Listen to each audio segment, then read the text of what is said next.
जय हिंद सभी को बेटा। सबसे पहले तो आप सभी का हार्दिक अभिनंदन और स्वागत।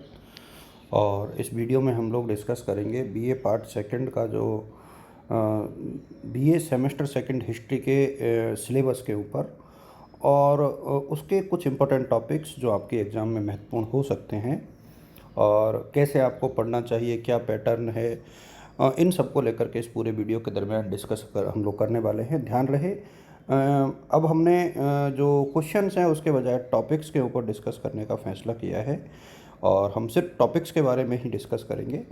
पैटर्न की यदि हम लोग बात करें तो आप ध्यान रखें कि सेक्शन ए और सेक्शन बी जो होते हैं वो इसमें भी कैरी ऑन करेंगे, ऐसे ही रहेंगे ये।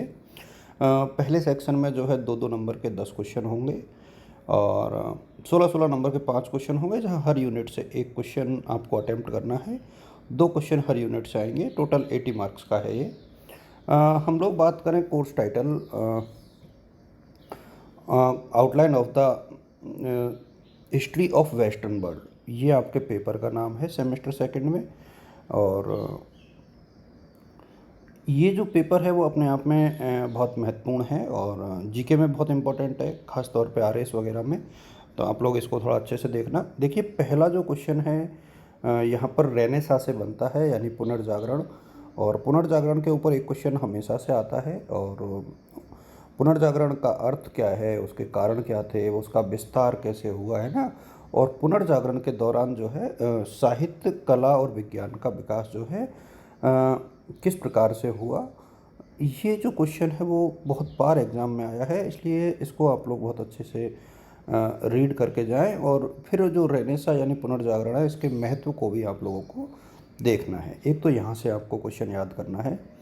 दूसरा, जो अमेरिकन बार है इंडिपेंडेंस का, अमेरिकन बार ऑफ इंडिपेंडेंस, उसके कारण, उसकी प्रमुख घटनाएं कौन कौन सी हैं, उसके परिणाम क्या रहे और उसका महत्व क्या है, इसके ऊपर भी कई बार क्वेश्चन पूछा जाता है। तो इन दोनों क्वेश्चंस को आप लोग अच्छे से देख करके जाएं। तो मुझे लगता है कि यदि दो ये इतने से टॉपिक भी आप देखोगे तो पहली यूनिट से आपको जो प्रश्न है वो एग्ज़ाम में शायद मिल जाना चाहिए।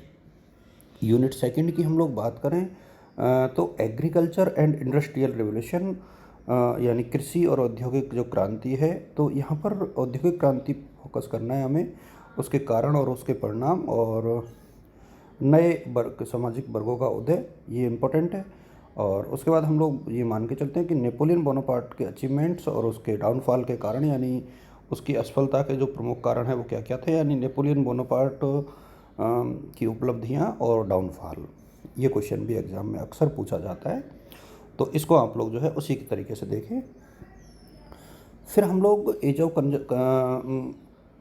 कंजर्वेटिव की बात करें यदि हम लोग, तो यहाँ जो है जर्मनी का जो एकीकरण है वहाँ से एक क्वेश्चन कई बार पूछा जाता है। यूरोप में यहाँ पर उदारीकरण और राष्ट्रवाद की बात हो रही है। कई बार जो है एक क्वेश्चन जो है ये जो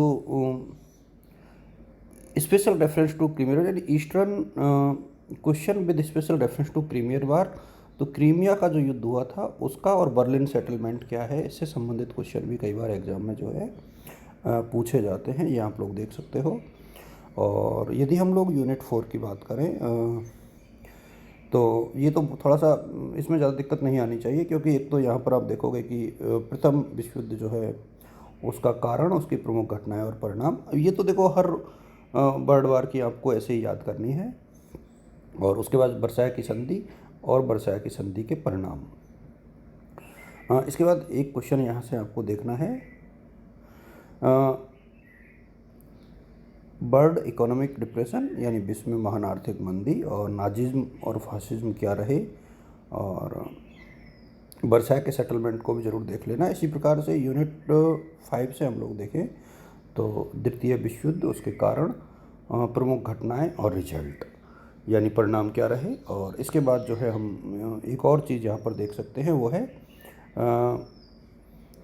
संयुक्त राष्ट्र संघ का संगठन और उसकी उपलब्धियाँ और उसके साथ गुट निरपेक्षता, यानी नॉन अलाइनमेंट मूवमेंट। तो ये जो क्वेश्चन है वो मेरे सामने महत्वपूर्ण है और बुक्स ढेर सारी हैं। हुकुमचंद जैन जी की जो बुक है आधुनिक भारत का इतिहास, आधुनिक विश्व का इतिहास, ये काफ़ी महत्वपूर्ण है। आप लोग पढ़ सकते हो। लाल बहादुर शर्मा जी की जो बुक है ये देख सकते हो।